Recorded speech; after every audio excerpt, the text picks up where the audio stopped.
So yun mga bossing, bagyuhan na, laban pa rin. Okay, so meron dala ditong TFX. Ayan mga bossing, tignan natin. Odo niya mga boss ay 47,601. Paanda rin natin mga boss.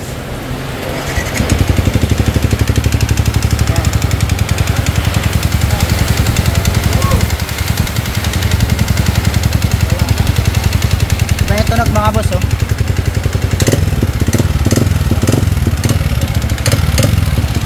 Kaya ba na, bagyuhan na yun mga boss oh. Yan. Yan. Oh yan, gawin na natin. Kahit na bagyo, laban. Sige. Check natin, black siguro to mga bossing. Yan, bagyuhan na. So yung mga boss, ito na yung ating TFX. Yan, pinunta namin ng black. Rayod ang black ano. So paanda rin na natin. First fire.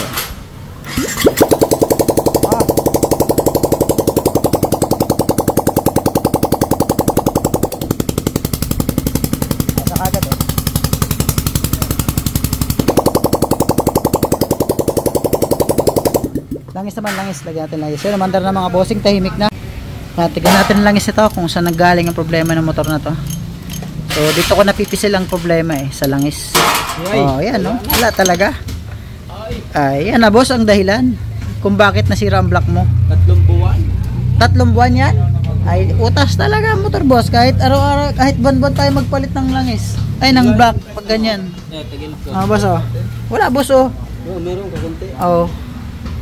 Ayan oh, langis. Sabi ko na kanina yan ang pinaka problema niya talaga langis. Yan boss oh. Wala pa siyang 20 ml nakuha namin.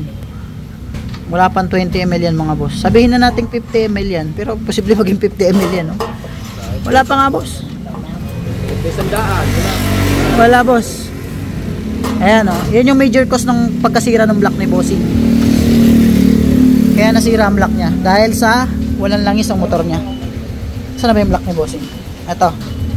Ayan. So wag niyo po nating timberin yung motor natin sa langis. Dahil ganito po ang sasapitin yan. Ayan. So ito po yung kanyang piston. Nasaan ang piston yan? Ayan. Major cause po ay langis. Ayan.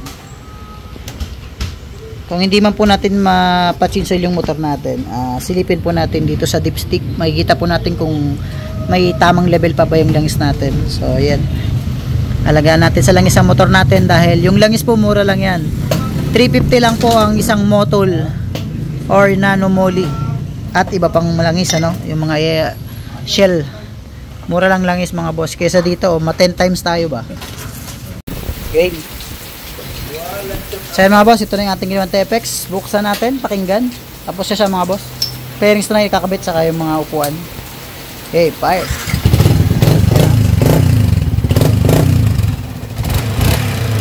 Na ulit mga boss. So yan, tapos na finally.